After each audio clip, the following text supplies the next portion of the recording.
Welcome back to B Master 79. This is ielts speaking. Part 2 and Part 3, Topic 36. Describe your favorite place in your house where you can relax. We'll plan it, then hear a full band 9 long turn. Then take all 4 Part 3 questions. Band 9 note, this answer was written and quality checked in-house against the public ielts band descriptors. It is not a score awarded by a certified examiner. My is an invented candidate. Copy the technique, not the content. Here is the card, word for word.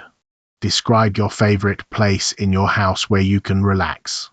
You should say where it is, what it is like, and what you enjoy doing there, and explain why you feel relaxed at this place.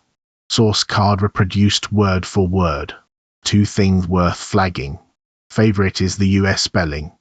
And Part 3 questions 2 and 3 shift the theme from relaxing to exercise. Both are left exactly as printed.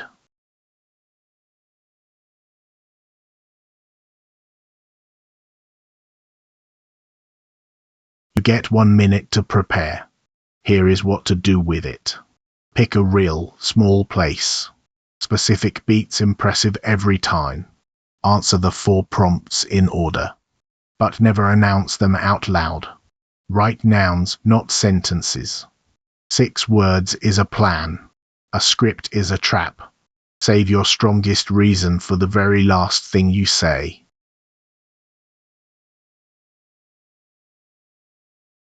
This is what I actually wrote on the paper. On the left, 4 clusters of nouns. 1 for each prompt. On the right, the language she wanted to use. Nothing here is a full sentence. That is deliberate because reading a script out loud always sounds like reading a script out loud.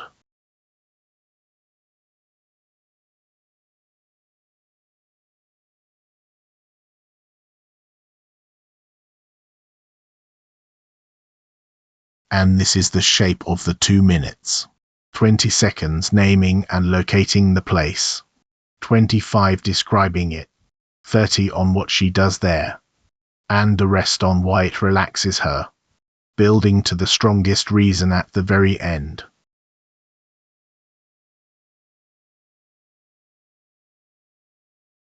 I'd like to talk about the balcony at the back of my apartment, which has quietly become my favorite corner of the whole place.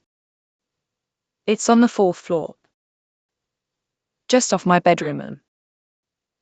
And it's honestly not big, maybe 2 meters by 3.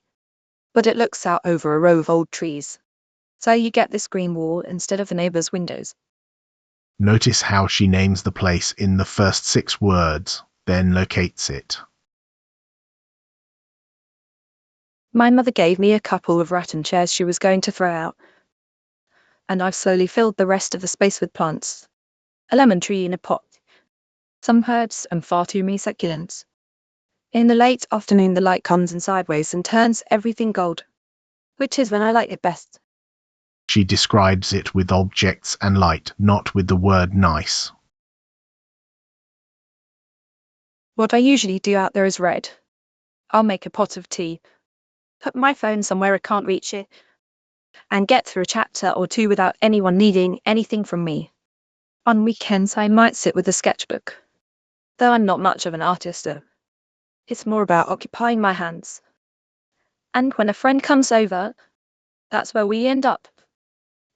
Talking until it gets dark. Habits, not events. I might sit, that's where we end up. As for why it relaxes me, I think it's partly that it's the one space in the flat with no obligations attached to it. My desk means work. The kitchen means chores. But the balcony doesn't ask anything of me. There's also something about being outdoors without actually having to go anywhere. You get the air and the noise of the street below. But you're still at home.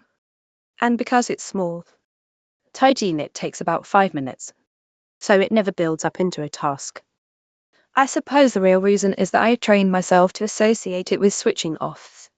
The moment I sit down in that chair, my brain accepts that nothing is going to be achieved for the next hour.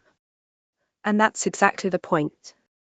The best reason is saved for last, and it's a psychological one.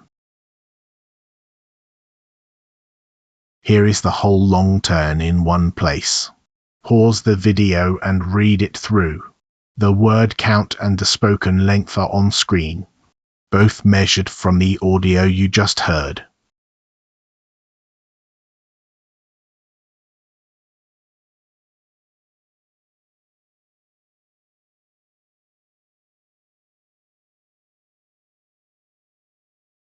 Six things worth stealing. Notice that not one of them is a rare word. They are ordinary words in a precise arrangement, which is what the descriptors actually reward.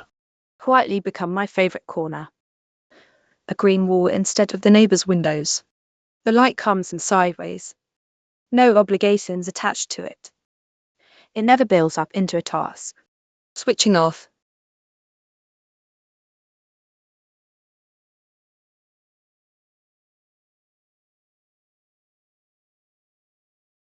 Now part 3.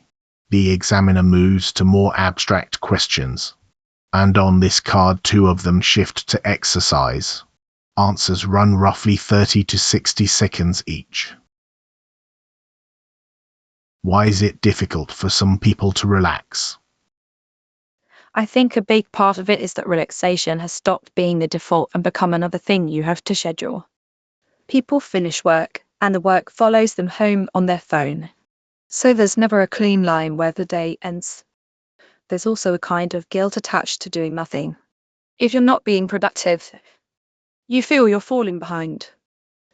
And honestly, a lot of what people call relaxing, like scrolling through social media, isn't restful at all. Because it keeps the mind stimulated.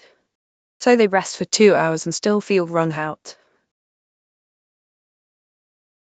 What are the benefits of doing exercise? The obvious ones are physical, cardiovascular health, weight management, stronger bones as you get older. But I'd argue the mental benefits matter just as much. Exercise is one of the more reliable ways to lower stress hormones and improve sleep. And for a lot of people, it works as a kind of enforced mindfulness. Because when you're running or lifting, you can't easily sit there worrying about work at the same time. There's a social side too. If you play a team sport or join a class, and it builds a discipline that tends to spill over into other parts of life. Do people in your country exercise after work?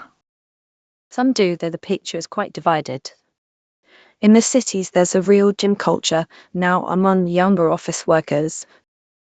And the gyms are packed between 6 and 8 in the evenings. But the more traditional pattern in Vietnam is early morning rather than after work. Older people walking or doing Tai Chi in the parks at 5 or 6, which honestly suits the heat much better. For people in their 30s and 40s with young children, though the evening just gets swallowed by family commitments. So exercise is usually the first thing to be dropped. What is the place where people spend most of their time in their home? For most families, I'd say it's still the living room. Simply because that's where the television is and where people naturally gather. Although in my experience, the kitchen competes with it. Especially in households where cooking is a daily ritual rather than something you rush. People drift in there and end up staying. For younger people living alone. Though, I suspect the honest answer is the bedroom. If your room contains your bed, your desk and your laptop, there's very little reason to leave it. Which isn't necessarily a healthy thing. 4 habits that carry every part 3 answer. Give a position first, then support it. Never list without committing, concede something. Although, though, and I'd argue signal real thinking. One concrete example is worth 3 abstract sentences. 30 to 60 seconds. Stop when the idea is finished, not the clock.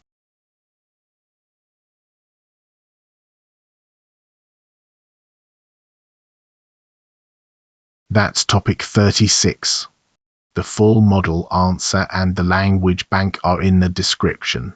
If this helped, subscribe, and I'll see you on the next cue card.